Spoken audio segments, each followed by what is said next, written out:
Salutations, c'est Calogan. Tout d'abord, je te souhaite une très bonne année 2020 et je vais vous apporter quelques petites mises à jour à propos de cet ordinateur. Et je sais, j'ai toujours pas fait la présentation et la démonstration des jeux et tout ça, mais c'est parce que je m'en sers pas très souvent, à vrai dire.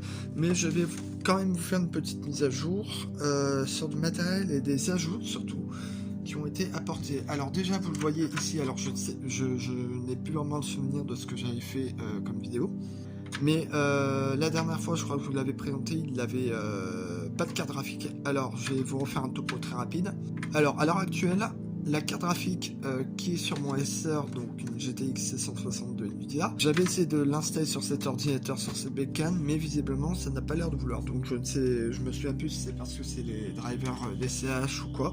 DCH c'est les drivers de Windows 10, enfin adaptés pour Windows 10. Le problème c'est que il ne fonctionne pas et il n'y a pas très longtemps de cela, je crois que c'était fin été, j'ai trouvé dans la rue un ordinateur et c'est ce que je cherchais parce que en fait cet ordinateur a que du PCI et le PCI c'est très chiant à trouver. À l'heure actuelle je n'ai pas vraiment l'occasion de pouvoir aller dans une déchetterie faire de la récup. Là nous avons une ATI Radeon X300 SE, donc de 32 mégaoctets de RAM.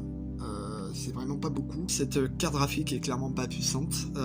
Faire tourner Minecraft, alors je peux le faire tourner sans problème, enfin sans trop de problèmes, mais je suis obligé d'être en plein écran et en plus en résolution vraiment médiocre.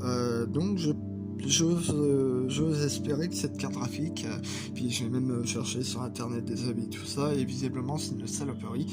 Dans le commerce ça coûte une vingtaine d'euros a priori.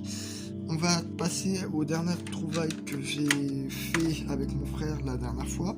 Alors, comme vous pouvez le voir, voilà, une Sound Blaster ODG. Je vous mets la référence, je n'ai pas de tête, mais c'est une carte son créative.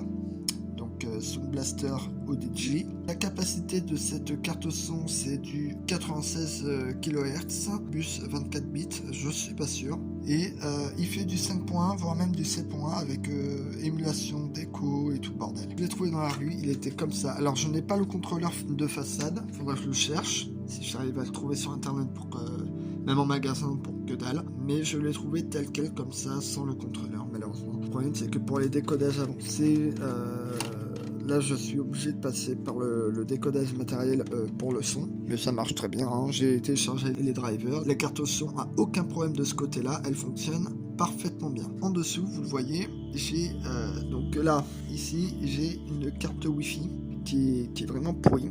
Voilà, il s'agit d'une carte Wi-Fi Trend Net de 54 mégaoctets par seconde à 2,4 GHz. Ça suffira pour ce que j'en fais, sachant que je cherchais justement le moyen d'avoir du Wi-Fi ou quelque chose, parce que jusqu'à présent, cet ordinateur n'a pas de carte Wi-Fi intégrée. Le dernier ajout que j'ai fait s'agit tout simplement d'un contrôleur de but USB en format PCI, tout simplement. Et j'ai tout simplement docké ici ma clé USB qui contient iRins boot CD en cas de problème. La plupart du temps ça peut arriver. Je suis actuellement donc en train de faire un peu de nettoyage parce que l'ordinateur, mine de rien, il prend la poussière, le con, et du coup j'en profite un peu dangereusement. Je pense que je n'ai rien oublié, je vous ferai une vidéo très rapidement. Sur ce, portez-vous bien, c'était Calogan, à la prochaine.